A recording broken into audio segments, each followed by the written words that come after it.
Nagalimutan ba?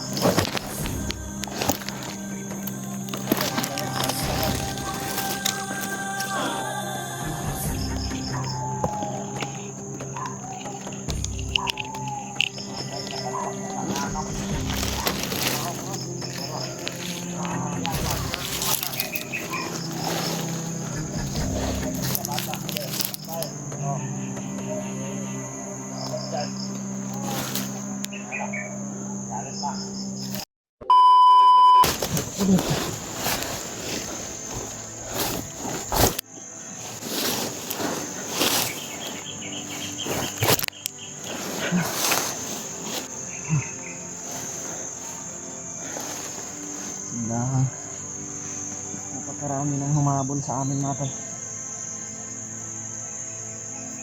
Nakita kami kanina ng juk-juk mga tol. Nakita ko si juk-juk na nagsuling ko. Ayun, pinagbabaril kami. Ito na lang talaga, nakatakbo kami dito sa medyo masukal na gubat mga tol. Dumating na po yung rescue na tinawagan nila mga tol. Jo. Kira. Kira.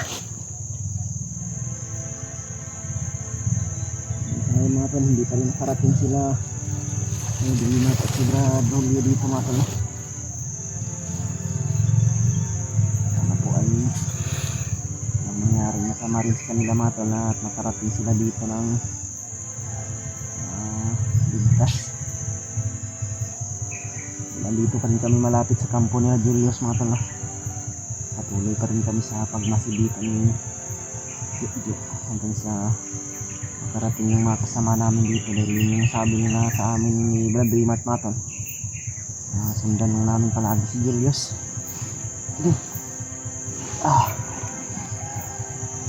Dahil si Kuya Bads mga tol, nakontak ko rin si Kuya Bads mga tol. Nag-message din ako sa kanya at nag-reply siya. Sabi niya sa akin mga tol na baka matapos na yung burol ng kanyang bayaw o malibing man daw yung bayaw niya ngayong parang July 29 yata yung malibing yung bayaw niya mga tol. Aakyat din daw siya sa dito sa bundok para tumulong din daw sa amin para mas madali daw namin ma-rescue si Julius. Pero sana po kung sakali ng palarin mga tol maligtas namin hindi makababa din kami agad at maka-control. Sabi ni Kuya Bads mga tol, critical daw yung bundok ngayon sapagkat yung bumaba daw sa mga tulay marami daw sa mga impormasyon na naririnig na hindi na lang daw sinasabi sa kanyang mga video. Huwag lang daw kami kumpiyansa ni Juk mga tol at ni Kuya Bad at sa Dreamart naman ay hindi po yung payo sa amin.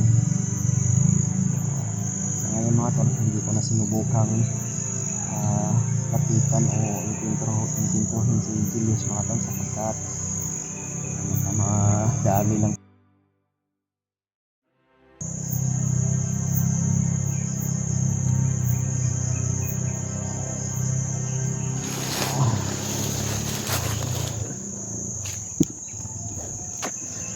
May mga kalaban dyan.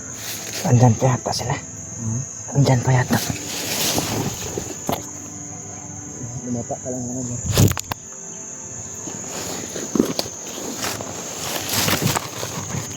Kasi yung sitwasyon namin ni Juk mga to. Isayin na namin na matahinga ng matagal pero hindi kami nakitulog masyado kasi marami din yung nagro-ronda mga tol. Kapag gising namin ay nabihag na kami kaya minsan natutulog ako si Jojo naman yung nagigising. Si Jojo yung tulog. Parang nag-iingay eh. Brad? Parang may nag-iingay sa taas.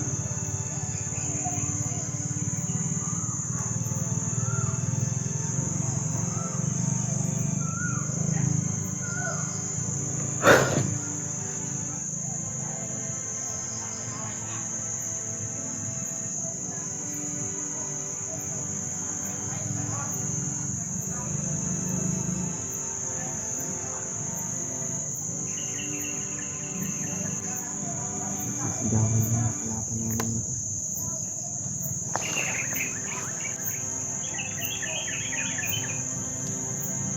Nagsisihan sila. Oo nga. Takot yata sila pagalitan ni Commander pag Dumating na yung naantay ni Julius na komando. Oo nga. Ayun na nabilitaan kami natin na si Tagnat at sobrang galit natin. Ang katumbihan na si Edward ay nakatakas. Ayun. Kailangan namin mag-ingat ng dito para hindi kami mahuli. Yung sakali na may mga nakita kami ng maraming kalaban natin yung iwasan lang namin. Pero hindi namin nakalimutan yung sinabi na Labrador at na huwag namin kaya ang tingin namin sa Labrador.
May mga pula sila, Brad.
Amoy talaga tayo ng aso pag lalapit tayo.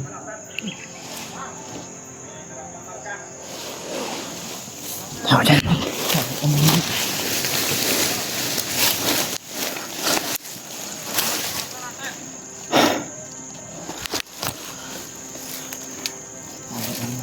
Rest na muna daw. Yung aso nila ay naamoy na naman yung presinta na naman yung dito. Hindi tayo nakagmang tayo sa konstant po mga pala.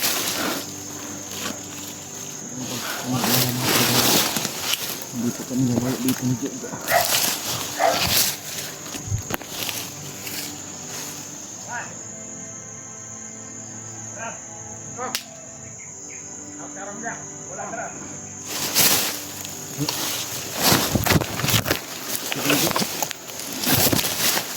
Ang katawan mo sa dalang parang dito nakita. Dito kasi yung hindi natin dito.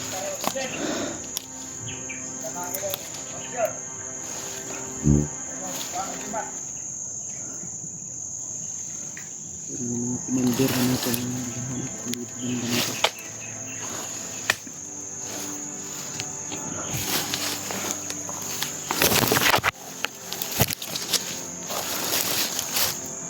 Jo. Ah. Kung gusto mong matulog ka na lang din. Sige.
Grabe, Brad.